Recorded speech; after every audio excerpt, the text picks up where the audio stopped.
Pemirsa, jumpa kembali di channel Belajar dan Berbagi. Selamat memperingati Hari Kemerdekaan Bangsa Indonesia yang ke-77, Dirgahayu, Negara Kesatuan Republik Indonesia. Dalam bulan yang berbahagia ini kita akan belajar mengenai kualifikasi kinerja sebagai salah satu tahapan dari validasi. Di dalam standar ISO 9001, pasal 8.5.1, validasi dan revalidasi berkala ini merupakan salah satu cara untuk pengendalian kondisi produksi dan penyediaan servis.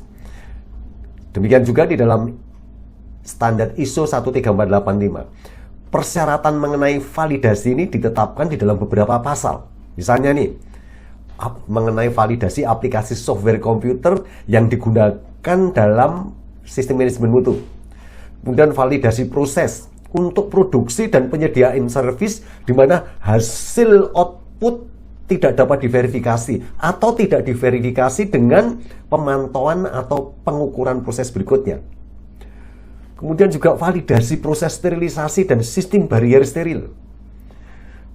Kemudian juga pasal mengenai validasi aplikasi perangkat lunak komputer yang digunakan untuk pemantauan dan pengukuran syarat. Demikian juga di dalam beberapa peraturan, validasi juga menjadi persyaratan.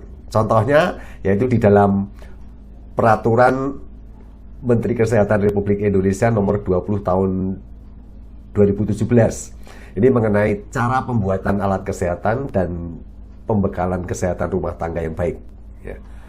Salah satu harapan dari validasi yaitu untuk mendemonstrasikan bahwa suatu proses akan mampu memberikan hasil yang diharapkan dan proses tersebut siap untuk dioperasikan dalam lingkungan yang ditentukan atau diintegrasikan dengan elemen-elemen lain dari sistem manajemen mutu organisasi. Setidaknya ada 3 elemen validasi proses yang telah dikenal, yaitu kualifikasi instalasi, kualifikasi operasional, dan kualifikasi kinerja. Dan dalam video kali ini kita akan membahas mengenai kualifikasi kinerja, sedangkan elemen lainnya dapat dilihat pada video-video yang lain. Kualifikasi kinerja ini ditetapkan dengan bukti objektif bahwa proses itu secara konsisten memberikan hasil yang diharapkan, yaitu yang memenuhi semua persyaratan yang telah ditentukan. Jadi kualifikasi kinerja ini didefinisikan sebagai proses untuk mendapatkan dan mendokumentasikan bukti bahwa peralatan sebagaimana dipasang dan dioperasikan ini berlangsung secara konsisten sesuai dengan kriteria yang telah ditentukan dan yang menghasilkan produk yang memenuhi spesifikasi. Kualifikasi kinerja ini diperlukan untuk mengkonfirmasi efektivitas proses dalam jangka yang panjang dan menunjukkan kemampuan reproduksi dari kinerja proses. Dan selain itu juga untuk membuktikan bahwa proses secara konsisten akan berlangsung seperti yang diharapkan dan dalam kondisi operasi normal mampu memberikan hasil seperti yang diharapkan. Apa saja nih yang perlu diperhatikan dalam melakukan kualifikasi kinerja? Buat penjelasannya, ikuti terus video yang satu ini.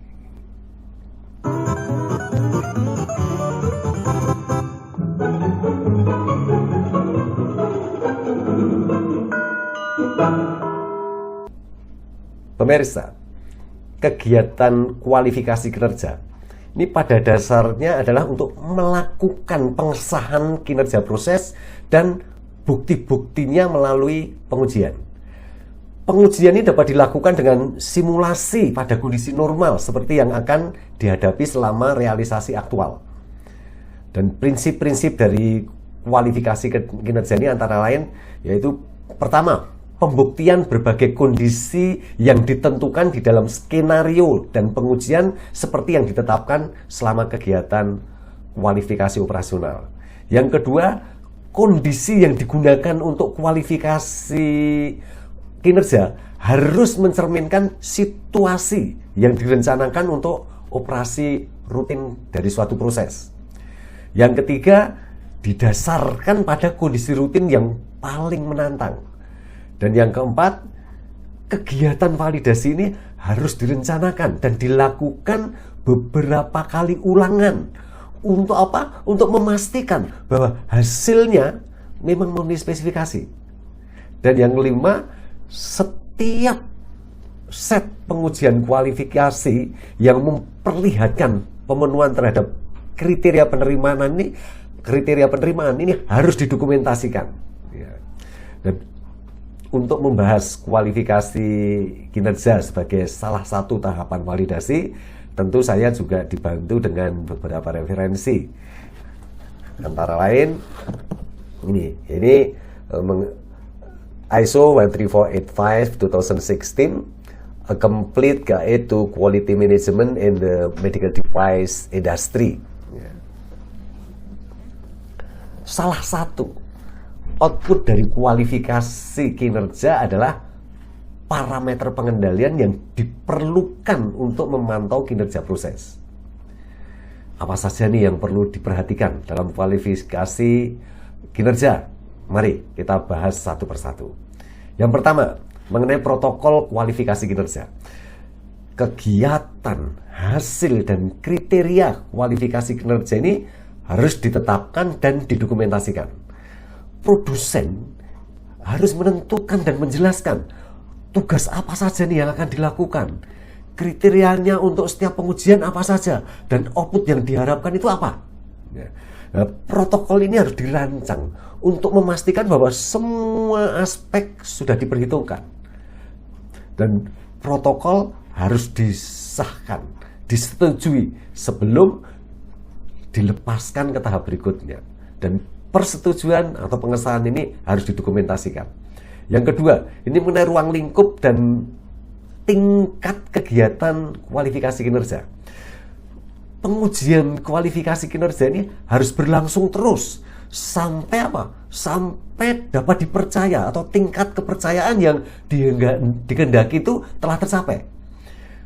Dan pengujian ini harus menggunakan sampel data dan menganalisanya terhadap kriteria serta membandingkan hasil dengan kriteria selama periode waktu tertentu sesuai dengan jumlah batch yang digunakan.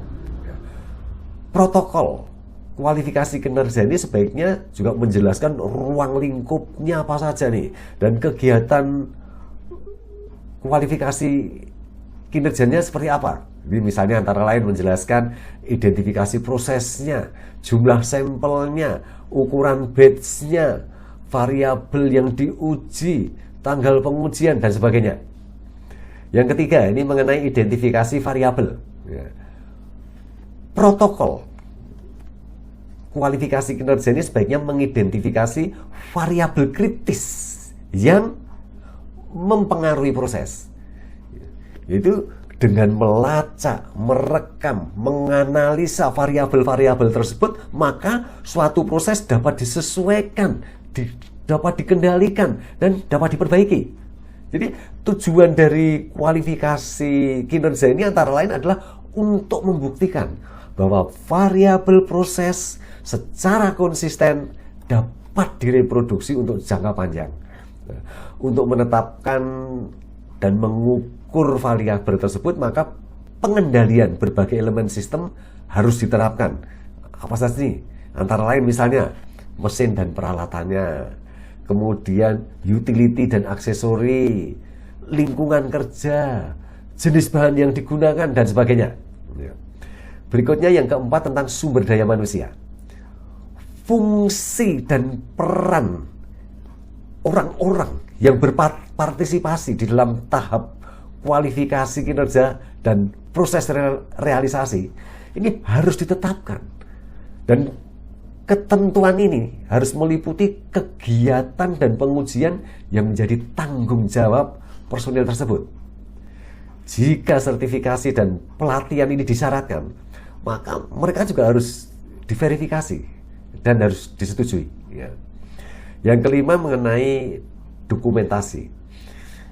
protokol ini juga sebaiknya mengacu pada semua dokumen yang relevan yang disyaratkan atau yang diperlukan untuk pengujian dan yang ditetapkan di dalam protokol kualifikasi kinerja. Misalnya nih, ada SOP, ada manual, ada bagan, ada diagram, ada instruksi pengguna, ada formulir, ada spesifikasi lingkungan kerja, instruksi kerja, dan sebagainya. Yang keenam tentang alat pemantau dan pengukur.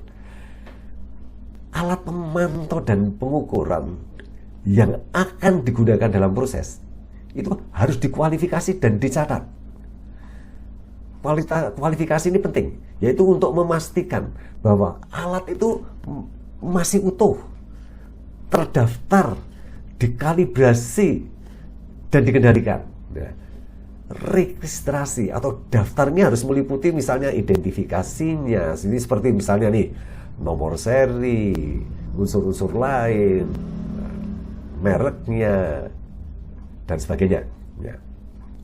Dan registrasi ini penting untuk ketertelusuran. Berikutnya yang ketujuh yaitu penyimpangan yang terdeteksi. Penyimpangan terhadap persyaratan yang sudah ditetapkan ini dapat terjadi selama kegiatan kualifikasi kinerja. Nah, setiap penyimpangan ini harus dievaluasi keparahannya dan juga dievaluasi dampaknya terhadap produk. Dan setiap penyimpangan dari kriteria ini ya harus dicatat. Rincian yang harus dicatat itu antara lain misalnya deskripsi penyimpangannya, alasan atau justifikasi bahwa penyimpangan itu bisa diterima. Kemudian identitas siapa nih yang melakukan penerimaan dan siapa yang melakukan pengesahan dan sebagainya. Yang ke-8 yaitu mengenai deskripsi pengujian. Pengujian ini harus dilakukan untuk setiap elemen yang diidentifikasi terkait tentu saja dengan kualifikasi kinerja. Tujuan dari pengujian ini adalah untuk menunjukkan bahwa proses tersebut memenuhi persyaratan secara konsisten. Berikutnya tentang yang ke-9, ringkasan laporan. Setelah kita menyelesaikan semua pengujian kualifikasi kinerja, maka laporan ini harus dibuat. Dan laporan ini harus menunjukkan stabilitas proses dan juga pengulangan itu sudah dapat dicapai. Dan laporan ini bisa meliputi antara lain misalnya tinjauan tentang deskripsi pengujian, bisa hasil dan analisa, kesimpulan terhadap kriteria dan penyimpangan, referensi yang digunakan, investigasi penyimpangan, kemudian juga validasi ulang jika memang ada perbaikan, adanya pengendalian ketidaksesuaian, pengesahan, dan sebagainya. Yang ke-10 mengenai validasi ulang. Validasi ulang ini diperlukan dalam situasi di mana produsen mendeteksi adanya variabel proses yang mungkin tidak memberikan output yang sesuai harapan. Dan yang kedua yaitu untuk menentukan tindakan memulihkan kesesuaian. Jadi tujuan dari validasi ulang adalah menentukan seberapa stabil dan seberapa mumpuni suatu proses setelah dia dilakukan perubahan atau perbaikan. Kebutuhan validasi ulang ini harus dievaluasi dan didokumentasikan sesuai ketentuan rencana validasi. Yang ke-11 yaitu mengenai validasi ulang berkala atau periodik. Elemen sistem manajemen mutu yang berperan dalam realisasi produk atau servis ini tentu saja dapat mengalami perubahan. Dan untuk mengontrol kemampuan suatu proses secara teratur, maka diperlukan adanya validasi ulang secara berkala.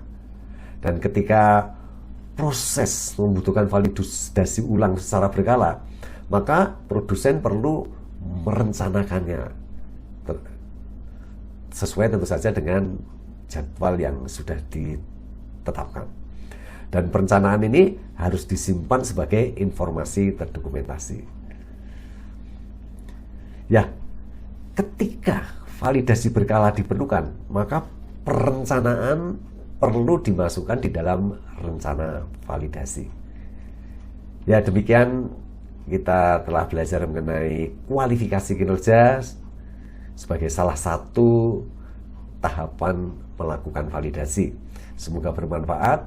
Sampai jumpa kembali pada video selanjutnya dengan topik yang berbeda. Sampai jumpa.